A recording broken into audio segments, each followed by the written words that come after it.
When your only child tells you that your home no longer belongs to you, you realize love doesn't always protect you. The drive from Ashford to Lake Willow Lake had always been peaceful. Pine trees lining the back roads, the soft glint of the water catching late afternoon sun, it used to feel like arriving at a sanctuary. Leonard Whitaker, 62 years old, retired structural engineer, had spent decades designing high-rises across the West Coast.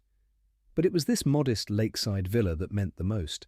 Built with his wife Evelyn before she passed, it was supposed to be their forever place. Quiet, sacred, untouched. But when he pulled into the gravel driveway that Friday, something was off. There were unfamiliar suitcases on the porch. A silver SUV he didn't recognize. Then he saw his daughter Melanie standing on the upper deck in a white bathrobe, coffee in hand. Next to her, her husband Travis. And behind them, two older figures, his in-laws, laughing softly like they just arrived at a vacation rental. Leonard stepped out of the car confused. His leather weekend bag swung at his side. Melanie he called up, not sure what else to say. She didn't smile, didn't wave. "You're not staying here, Dad," she said bluntly. "It's their home now." And just like that, 30 years of sacrifice, love and memories collapsed into a single sentence. His own daughter had evicted him from the home he'd built with his bare hands. If you've ever had to swallow disrespect in silence or watch someone rewrite the meaning of home, drop your city in the comments. I want to know how far this story reaches. Leonard didn't argue. He didn't shout or demand answers. He just stood there for a long moment, the cold air licking at his face, the suitcase still dangling from his hand like a question with no answer. Then slowly he turned and walked back toward his car. His fingers trembled as he reached for the door handle, part rage, part heartbreak. Inside, he sat for a full minute before starting the engine. His chest felt hollow, like someone had scooped the center out of him and left the shell behind. Through the windshield, he could see Melanie laughing at something Travis said. The same girl who used to climb into his lap at bedtime now smiled as if he were just some mailman who'd shown up at the wrong address. As the car rolled down the driveway, his mind drifted not forward, but backward. He remembered Evelyn's laugh echoing off the lake, how they'd chosen the tiles together for the kitchen backsplash, how they'd stayed up late on the deck sipping tea and dreaming about growing old side by side in this very house. After Evelyn died, Leonard had thrown himself into being strong for Melanie. He forgave the coldness, the mood swings, the silence. She was grieving. He thought time would heal her. So he said yes, again and again. Yes to paying her rent, yes to helping with her wedding, yes to every little favor that always came with a price. But somewhere along the line, his kindness had stopped being seen as love and started looking like weakness. The phone rang Monday evening just as Leonard was finishing his dinner alone at the kitchen counter. No small talk, no pleasantries. Melanie's voice came sharp and clinical, like she was delivering a memo. "Dad, I wanted to let you know we've decided the lake house is going to be Travis's parents' new home." Leonard sat back in his chair, the fork falling from his hand. "What are you talking about?" he asked, stunned. "It just makes sense," she said, as if this were some spreadsheet she was updating. "You barely go there. Carl and Janet need stability. It's better for everyone." "Melanie," his voice cracked. "That house is mine." She didn't miss a beat. "You're old. You live alone. What do you possibly need a villa for?" The line went quiet as the words sank in. Then slowly something shifted in Leonard's chest. Not just pain recognition. He thought of the $38,000 he'd paid for her graduate school, the used car he bought when hers broke down, the maxed-out credit card debt he cleared after Travis lost his job, the apartment deposit, the honeymoon gift. Each time he'd told himself, it's what fathers do. But now he saw it for what it was. Not a bond, not a relationship, but a one-sided transaction. He wasn't a father anymore. He was a funding source with a familiar voice. "I worked 30 years for that house," he said more to himself than to her. "You'll be fine," Melanie replied. "You've got your condo." Then she hung up. No thank you, no acknowledgement. Just a dial tone and a man sitting in his kitchen wondering when love got replaced by entitlement. After the call ended, Leonard sat in the quiet, staring at the dark window where his own reflection looked like a stranger. How had it come to this? He thought back over the years since Evelyn's passing. In his grief, he had clung to the only family he had left, Melanie. But instead of grieving together, she drifted, pulled away in silence. And Leonard, terrified of losing her too, tried to anchor her with generosity. He didn't know how to ask for closeness, so he paid for it. He didn't know how to heal her sorrow, so he numbed it with gifts, bailouts, blank checks. When she asked for help with rent, he wired it. When Travis lost his job, Leonard bought them a used SUV. When Melanie's graduate program extended another year, he paid without question. It became their language: give, receive, repeat. He thought he was buying a connection, but all he taught her was that love meant compliance, that a father's job was to say yes without pause, without condition, without identity. He remembered one afternoon years ago. Melanie was 20, and he had taken out a short-term loan to surprise her with the laptop she desperately wanted. She squealed, "Daddy, you're the best," and hugged him with full force. Now that same girl, older, sharper, spoke to him like a debt collector, reminding him of missed payments. He hadn't just lost Evelyn. Somewhere along the way, he'd lost Melanie too. Tuesday morning, Leonard put on a button-down shirt, shaved the stubble off his chin, and drove into town. Not to run errands, not to cool off. He had an appointment with someone he hadn't seen in years. Victor Chan's office still smelled faintly of leather and cedarwood, just like Leonard remembered. They'd worked together for over a decade during Leonard's construction days: land contracts, zoning fights, water rights. Victor had always been steady, unshakable, a man who understood both concrete and character. Victor greeted him with a warm handshake and a practiced smile. "Leonard Whitaker, been a while. What brings you in?" Leonard sat down slowly, eyes tired but focused. "I need to protect a piece of property, a villa on Willow Lake." Victor opened his legal pad. "Transfer of ownership, trust formation." "What kind of threat are we dealing with here, business partner, creditor, city zoning?" Leonard's voice was calm, but the words landed like a hammer. "Family." Victor stopped writing. He studied Leonard for a long moment, then gave a slow, understanding nod. "Then we work fast," he said, "but we also work smart." They began outlining options: deed restrictions, irrevocable transfers, lifetime usage clauses. Leonard didn't flinch at the legal terms. This wasn't about revenge. It was about reclaiming something he'd given away too freely, his boundaries. He didn't want to fight his daughter. He just wanted her to understand one simple truth. This wasn't a gift shop, and he wasn't a man to be looted. Leonard didn't yell. He didn't storm the villa or demand apologies. That was never his way. He'd spent his life building things: skyscrapers, bridges, neighborhoods. Problems were solved not with emotion, but with structure, sequence, and timing. So he sat down at his kitchen table and opened a fresh notepad. Target: Melanie and Travis. Timeline: Sunday move-in day according to her last text.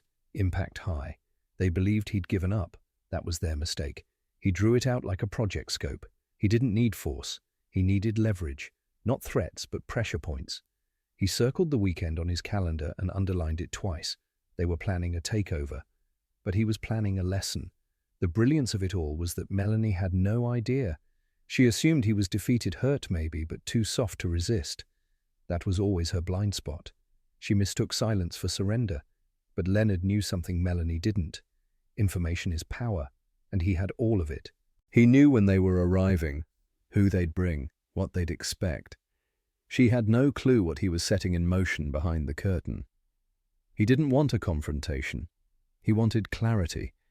And by the time they stepped foot into that house again, they'd find more than a quiet lakefront villa. They'd find a man who'd finally remembered how to draw the line.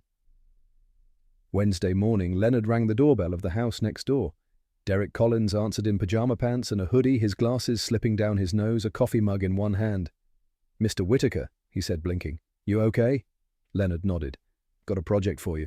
Something a little unconventional."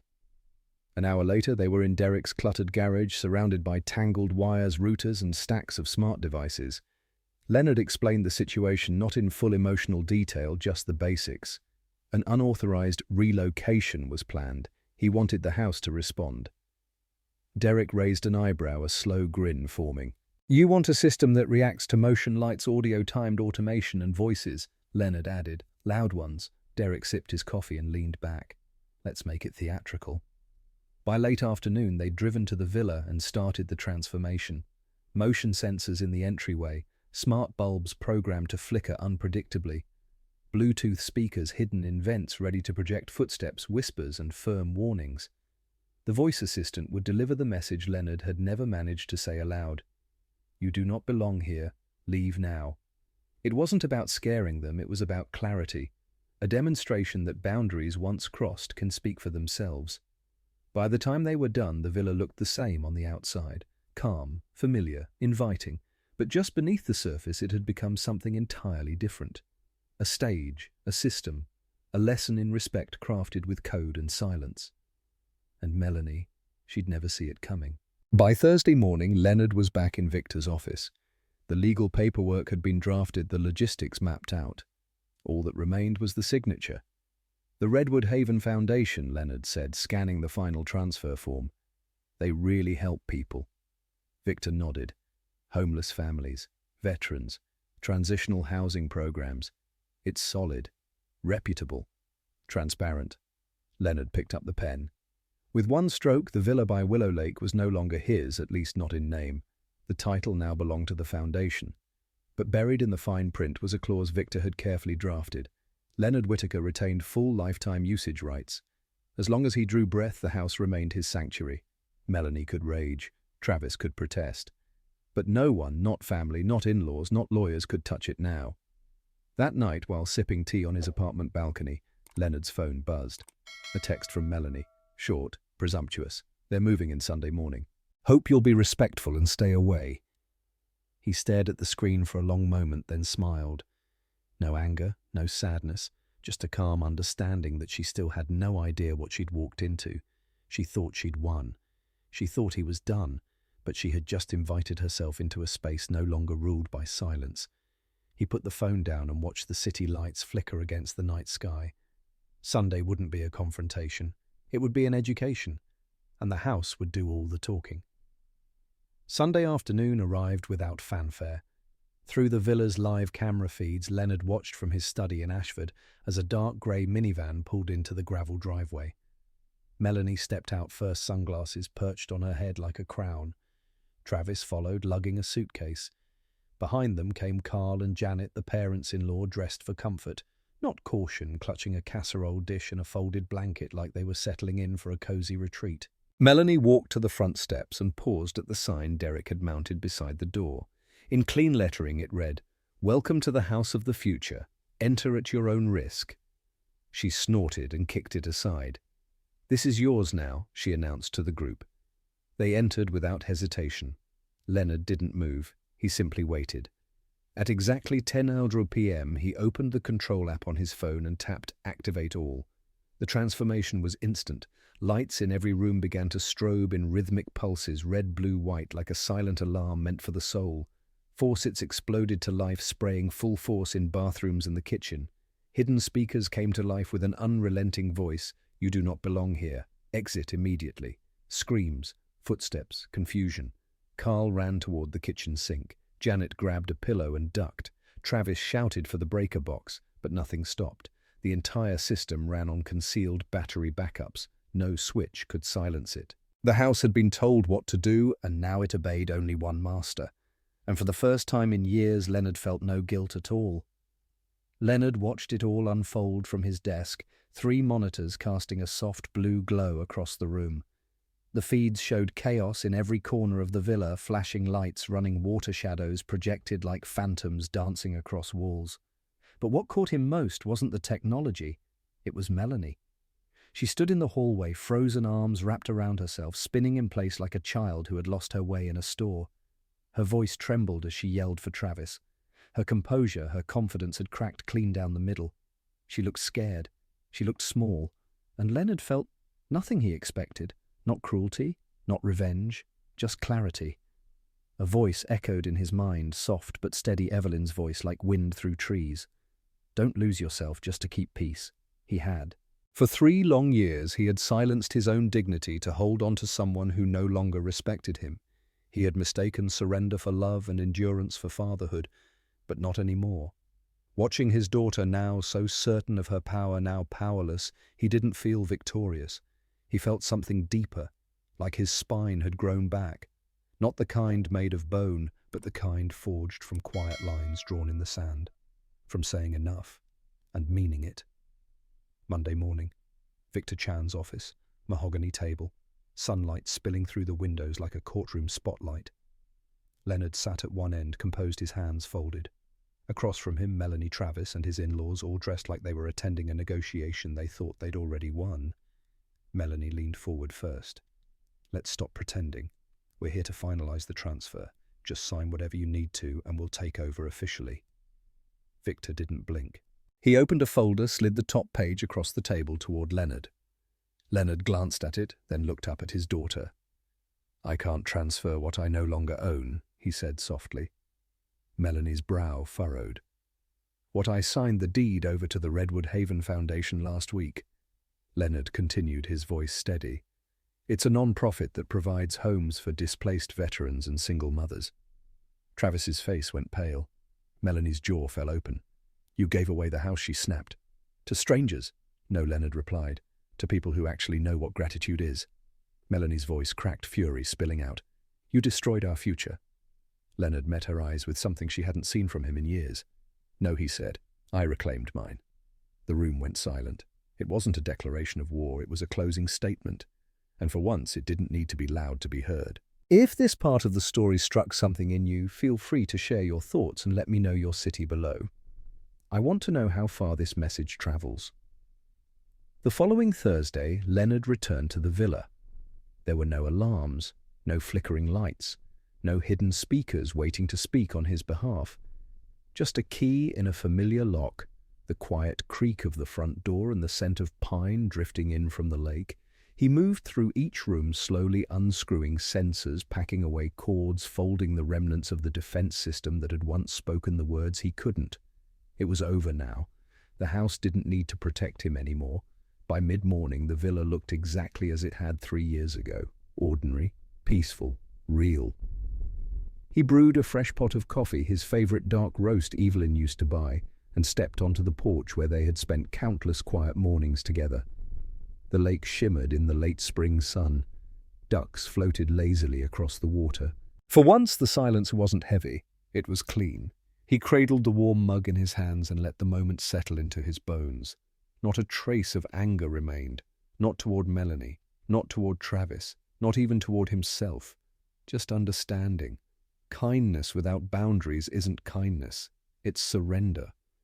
He hadn't needed to destroy anyone. He had only needed to stop letting people chip away at who he was. The villa didn't belong to him anymore, not technically. But this peace, this breath, this moment on the porch alone but whole, this was entirely his. And for the first time in 3 years, Leonard Whitaker wasn't surviving his days. He was living them. If this story reminded you of a time you had to reclaim your peace, I'd love to hear from you. Drop your city in the comments. Let's see how far strength can travel. Real love was never meant to be a weapon. It's not a tool to manipulate. It's not a currency to spend. And it's certainly not an excuse to take what doesn't belong to you. Somewhere along the way, we started confusing kindness with obedience and forgiveness with silence.